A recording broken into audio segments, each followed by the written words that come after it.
Case file, Dar DA 009 Paimon. A king, said to command 200 legions of spirits and uniquely to reanimate the dead for years. This isn't your typical cold case with police reports and witness statements. Instead, we're diving into the deepest, most arcane corners of history, treating ancient grimoires as our primary incident reports. My investigation into Paimon isn't about solving a recent disappearance, but about understanding a theoretical threat whose influence has spanned centuries. We're looking at the historical parameters of alleged interactions, primarily sourced from the Western occult tradition, dating from medieval times through the early modern period.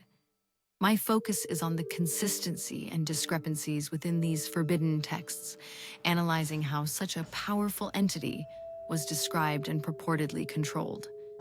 Understanding these documented protocols, even if theoretical, is crucial.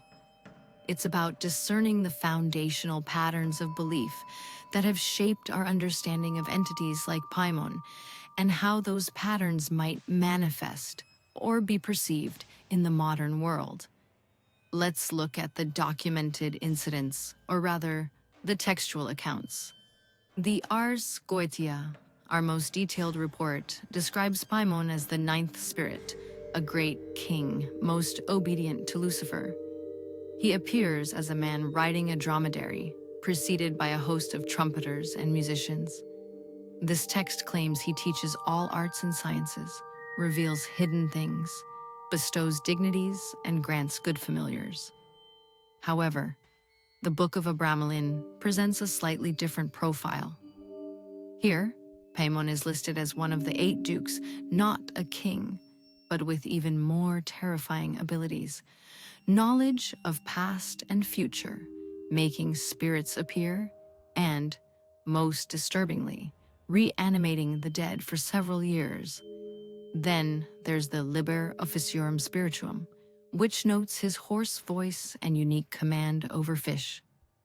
Notice the pattern here, a consistent core of power, knowledge, and an unusual procession, but significant variations in rank and specific minor abilities across these ancient reports.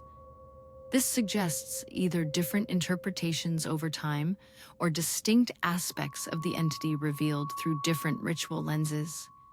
As for physical evidence, it's not what you'd find at a modern crime scene.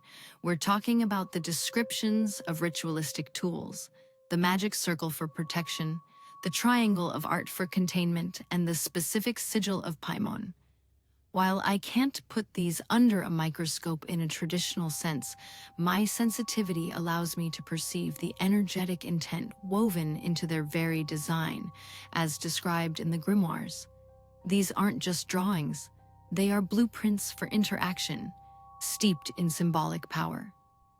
The consistent mention of these protective measures across disparate texts suggests a shared understanding of the immense power Paimon allegedly wields, and the critical need for strict adherence to protocol to prevent catastrophic consequences. The descriptions of his appearance, the loud, unsettling music, even without a recording, you can almost feel the oppressive weight of his alleged arrival.